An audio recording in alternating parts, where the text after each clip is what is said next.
Hello and welcome to another bodgit and leggit video. Today we are going to be talking about torque wrenches.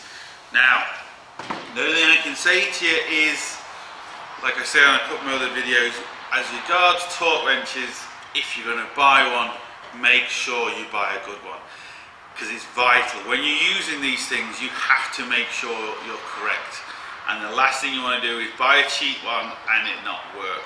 Not so much not work, what I tend to find, I've used a couple of cheap ones and I never like them, and what I tend to find is, as you set it to whatever torque and the thing clicks, it allows you very easy to go past that torque. It doesn't click and then kind of stop it, it clicks a little bit and then it allows you to go past the torque. I don't particularly like it. The two I use, I've got a Ting Tool one, which is a 1/2 inch one, nice and red. And this one goes up to be honest, I actually don't know. It goes from, let's have a look. I should maybe looked at this before. 40 newtons all the way up to 210 newtons. This is the most common one I use. This is the Peckerman one. A 3/8 drive. It's very good one. They're both very good, to be fair. This one goes up to, doesn't go up as far. This one goes from 20 newtons, say on the box. New. Again, I should have looked at this before I actually did the video. This is how well prepared I am. 20 to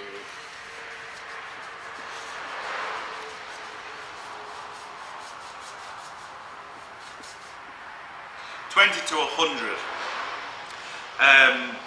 Actually says it on there, so if I just looked a bit better.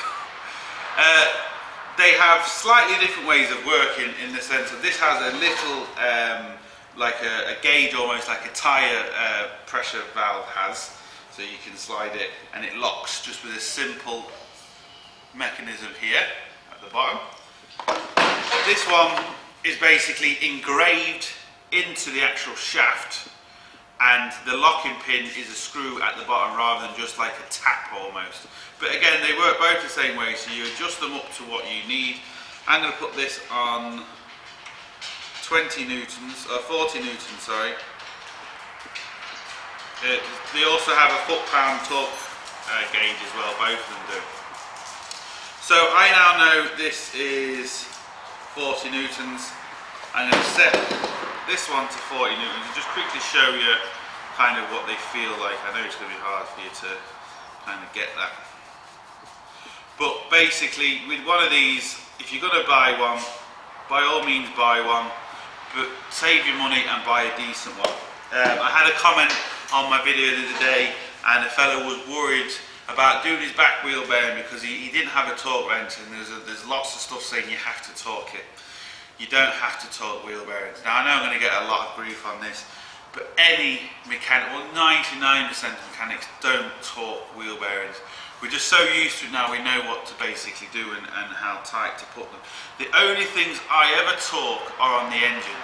Head gasket bolts, bottom end bolts, stuff like that, stuff you need to torque. I'm telling you now, you don't need to torque everything like the manufacturer says. You just don't need to do it. Engine, 100% torque your engine. And make sure you get a good one and torque it properly, 100%. Things like wheel bearings, no. Things like wheel nut studs, no. You don't need to. There's a torque setting for everything on your car, but you don't need to. So when you also buy a good ratchet, you can obviously feel and you can hear the ratchet is good. You know, there's a good feeling to it.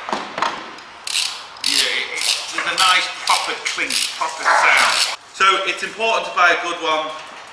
You know, you might buy a cheap one for 50 quid, buy a good one for 100. Honestly, save a few more weeks, buy a good one, because like I say, once you buy a good one, you'll have it for life. There's no point buying a cheap one, not as regards this, because if you rebuild your engine or do something to your engine and you have to put a specific torque in and the thing goes past, it doesn't torque properly, or you're not confident in it, what's the point? Waste of money. So what we're going to do now, I've got an engine beside me, I think I've got a 10mm bolt. I'm just going to put a 10mm on and just kind of try and get through to you how, you know, a nice proper click and what it kind of should sound like and what it kind of should do. Let's go! Now, so we're both set to 40. We have two different types of torque wrenches here. A 3/8 Swiss Heckermann and a 1/2 inch Tinkle. So there's loads of different types of these things. Literally you can spend thousands of pounds on these. You can get ones that work off GPS, you can get ones that are digital, you can get ones that vibrate. It's phenomenal which ones you can get. The digital ones and everything, I'm not saying they're not very good, but they're bloody expensive. And if you don't use them every day, there is no point. So, we've got a 22mm, I'm just on a normal wheel here, both set at 40. I just want to show you what they kind of sound like. Now this is the smaller 3/8 one. As you can see, there's a proper click, and it won't really let me go. Even if I press hard, it won't really let me go past it because the click is instant. It's nice, it's a good click. The cheaper ones I found, they do click, but very, you know, not even a quarter of that, and it just allows you, if you're pressing too hard, you can tighten it, and from 40, it only takes a quarter of a turn, and then you're up on 50, 55, you know, before you know it, you can be snapping bolts. Good, solid click. Now, this one is the same set, and as you can hear, a good, solid click. And again, it won't let me go. Now, don't get me wrong, I mean, I could really go for it, it's a good click. They're both locked in, they both feel good, you know, they're just so many things about them. The cheaper ones, well, I just don't trust them. And when you come in to torque something properly, you want to know you've got it. So just a quick sum up, you don't have to torque absolutely everything on your car, just stuff on your engine. I know I'm going to get comments about it, but I'm telling you now, ask any mechanic, they'll tell you the same. Buy a decent torque wrench. I would advise you not to go second hand with something like this. You know, if you see a digital one or something and you know it's really cheap, you think, oh, and it could be a top quality one, but you just don't know what life it's had.